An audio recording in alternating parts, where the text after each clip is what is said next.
Quantos pontos será que são necessários para construir um plano? Será que com dois pontos A e B, só esses dois pontos A e B, eu consigo definir um único plano? Será que existe um único plano que passa por esses pontos A e B? Eu vou demonstrar nesse vídeo que não. Perceba, se eu fizer, aqui eu posso construir um plano, esse plano em azul, que passa por A e B. Mas eu posso ter infinitos planos que passam por A e B. Perceba, eu vou criar um outro plano agora. Esse plano em roxo, ele também passa por A e B. Perceba que ele está passando por A e B e ele é diferente do plano azul. Posso criar também, vamos criar mais um outro plano. Plano verde também passa por A e B. E não é igual a nenhum dos outros planos. Também mais um outro plano, só para você ter a noção de que nós podemos construir infinitos planos em torno desses dois pontos. Então, dois pontos definitivamente não definem um plano. Então, vou apagar aqui esses planos. Eu vou demonstrar então que 3 pontos são suficientes para definir um plano. Se eu tivesse um terceiro ponto C, então perceba, agora nós temos 3 pontos. Só tem um modo de imaginar um plano que passa por esses 3 pontos. Perceba, um plano que passa por esses 3 pontos, vamos visualizar assim de lado, dá para ter mais ou menos uma noção de como vai ser esse plano. Não tem como imaginar um outro plano. E perceba que esse terceiro ponto ele não pode estar na mesma reta definida pelos pontos A e B. Se esse terceiro ponto estivesse aqui, eu teria o mesmo caso de vários planos em volta dessa reta. Como eu demonstrei aqui. Se eu tivesse, então, A e B e o C aqui, por exemplo, perceba que ainda assim eu conseguiria construir vários planos que passam por A, B e C. Passam por essa reta aqui. Então, 3 pontos não colineares definem um plano. Eu vou construir, então, esse plano, que é o seguinte. É esse plano rosa aqui, ou vermelho, vermelho claro. Então, 3 pontos são suficientes para definir um plano. Também você pode definir um plano com 2 vetores e um ponto. Então, suponha que nós temos o ponto A. E eu apago esses pontos, os pontos B e C. Eu tenho os vetores U e V. Eu também posso construir um único plano que passa por esse ponto e tem esses vetores, que são chamados vetores diretores do plano. Então, perceba que com 2 vetores e um ponto eu posso criar. E esses vetores nada mais são do que os vetores criados pelos os vetores AB, né? AB e AC. Então, tendo 3 pontos, eu posso criar esses 2 vetores e aí definir um plano com esse ponto A e esses 2 vetores. Existe também um outro método para definir um plano. Então, vamos pensar aqui.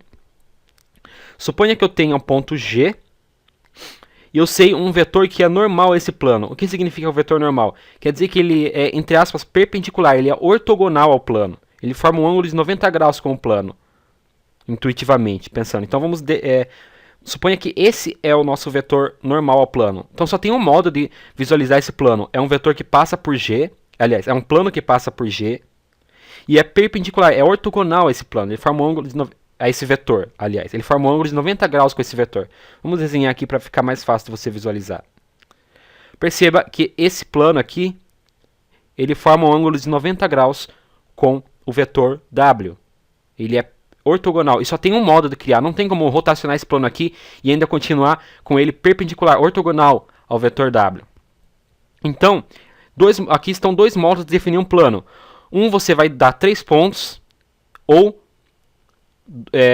1 ponto e 2 vetores. Eu não precisava necessariamente saber esses pontos B e C aqui. Eu posso apagar os pontos B e C. E se você me der 1 ponto e 2 vetores, eu consigo determinar um plano. E esse ponto é importante porque se eu der só 2 vetores, eu posso colocar esses 2 vetores em qualquer lugar do espaço. Então ele pode definir qualquer plano. Então eu tenho que ter um ponto também do plano. Ou com 1 ponto e um vetor normal a esse plano.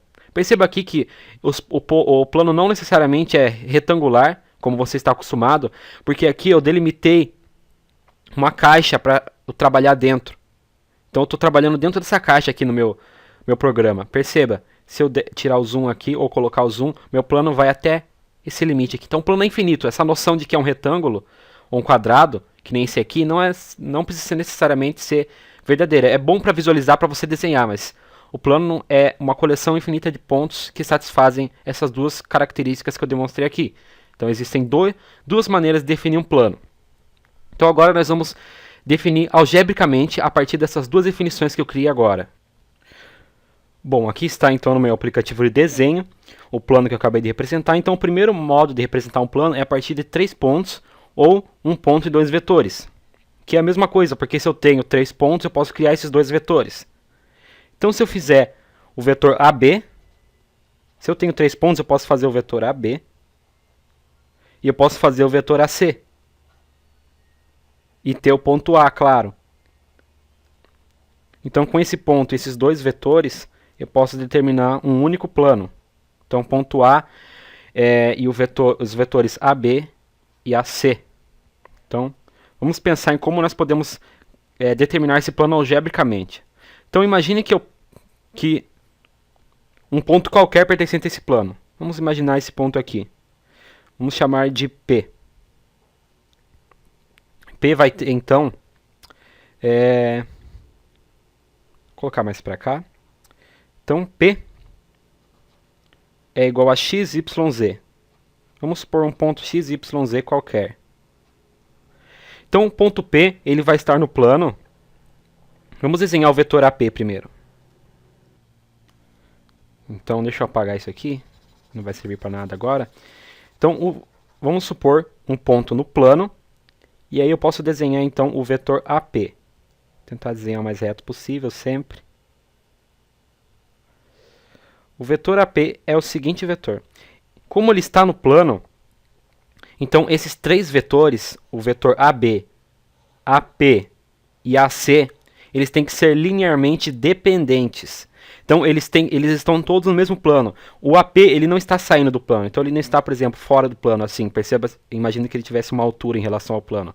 Não, ele está dentro do plano, ele está contido. Então esses três vetores AB, AP e AC têm que ser linearmente dependentes. Ok? Então os vetores AB, vamos escrever aqui, escrever numa cor mais visível. Então, sei lá, o azul. AB, AP e AC tem que ser, então o conjunto tem que ser linearmente dependente. Isso é muito importante. Então eu vou imaginar o ponto A como sendo um ponto genérico x0, y0, z0. Então vamos imaginar aqui x0, y0, z0. E suponha que o vetor AB, então vamos escrever aqui, vou precisar de mais espaço, vou colocar isso mais para cá. Espera aí.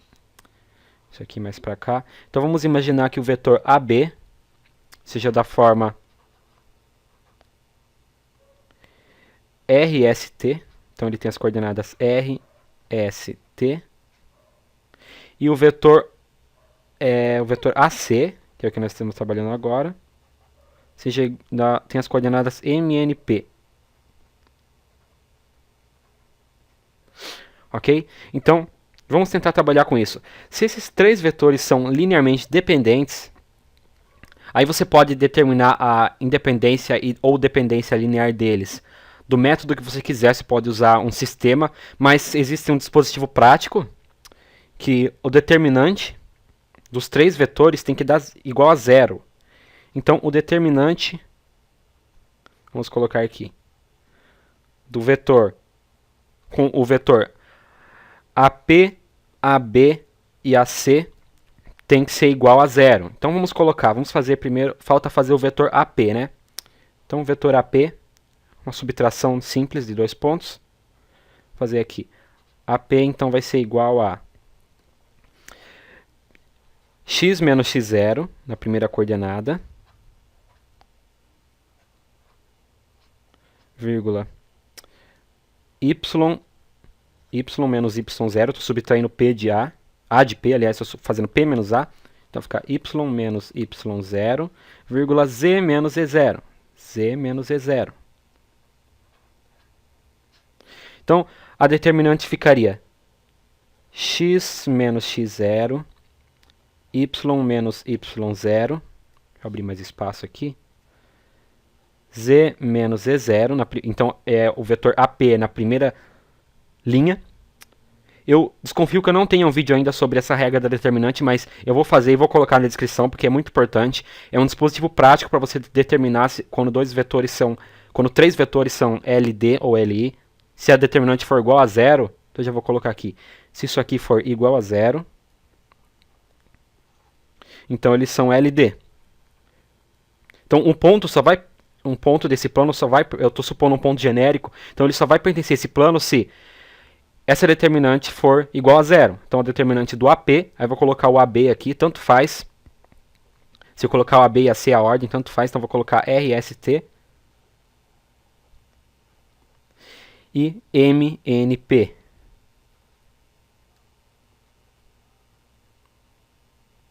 NP. Então essa determinante tem que ser igual a 0. Aí eu vou usar o dispositivo, a regra prática que você copia as duas primeiras colunas aqui para calcular a determinante. Você pode usar a regra que você quiser. Deixa eu melhorar isso aqui. Você pode usar a regra que você quiser, mas eu acho importante que você... Eu acho mais fácil fazer assim, mas fica a seu critério. Então essa determinante tem que ser igual a 0. Vamos calcular essa determinante aqui. Então, pelo dispositivo que nós já conhecemos, fica, eu multiplico x menos x0 vezes s vezes p, então fica SP, vamos fazer x menos x0 vezes s vezes p, mais y menos y0 vezes t vezes m, mais z menos z0 vezes r vezes n, mais z menos z0 vezes r vezes n, e agora eu vou subtrair, então vou mudar de... Isso é a regra prática, ok? Então fica menos z menos z0 vezes s vezes m, menos x menos x0 vezes t, x menos x0 vezes t vezes n, menos y menos y0, y menos y0 vezes r vezes p. Ok, então a determinante expandindo vai dar isso aqui. E agora, para economizar tempo do vídeo, eu vou expandir tudo isso aqui. Ok, eu só vou multiplicar pela propriedade distributiva, eu só vou distribuir tudo isso aqui e nós vamos vendo o que vai dar. Bom, então aqui está a expansão. Eu expandi essa primeira linha aqui e a segunda linha aqui. E agora nós vamos agrupar os termos que tem x, y e z. E os que tem x0, y0 e z0, nós vamos deixar de fora. Então, observe, vamos circular aqui. Esses dois têm x, aqui ó, x e x. Os que tem y, ytm e, vamos procurar, yrp.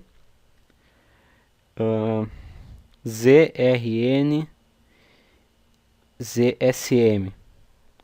O resto tem x0, y0, z0, x0, y0 e z0. Então vamos agrupar primeiro esses dois aqui, os em vermelho. Vai ficar x vezes SP menos TN. Perceba, se eu multiplicar isso aqui vai ficar xSP, que é o que nós temos aqui, menos xTN. Mas, agora vamos agrupar os y. Então fica y vezes tm menos rp. Se eu expandir isso aqui, fica ytm menos yrp. Ytm menos yrp. E agora os termos em z, então fica mais z vezes rn menos sm. Então, peraí, deixa eu escrever melhor. Rn menos sm. Se eu expandir isso aqui, fica zrn menos zsm, que é o que nós temos aqui. E agora faltam os outros termos que tem x0, y0 e z0. Então vamos colocar isso mais para cá. Então eu já eliminei todos os que estavam sublinhados. Agora falta x0 sp, x0 tm. Então vai ficar, eu vou colocar, não importa para nós todos esses termos aqui. Então esse daqui, eu já vou demonstrar o porquê. Esse daqui, esse daqui, esse daqui, esse daqui. Como eles não dependem do ponto genérico que nós assumimos, então eu vou chamar apenas de D por enquanto. Vamos chamar tudo o resto de D. Então isso aqui tudo tem que ser igual a 0. Tem que ser igual colocar uma outra cor.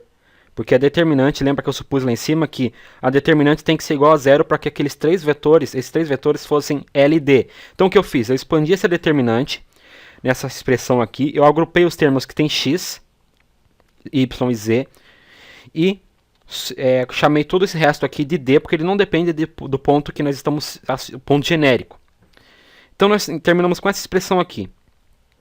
Se eu chamar esses coeficientes aqui de A, B e C, eu vou ter a equação do plano que nós conhecemos. Então se eu chamar isso aqui de A, isso aqui de A, isso aqui de B e isso aqui de C, nós vamos ter a seguinte equação: A vezes X mais B vezes Y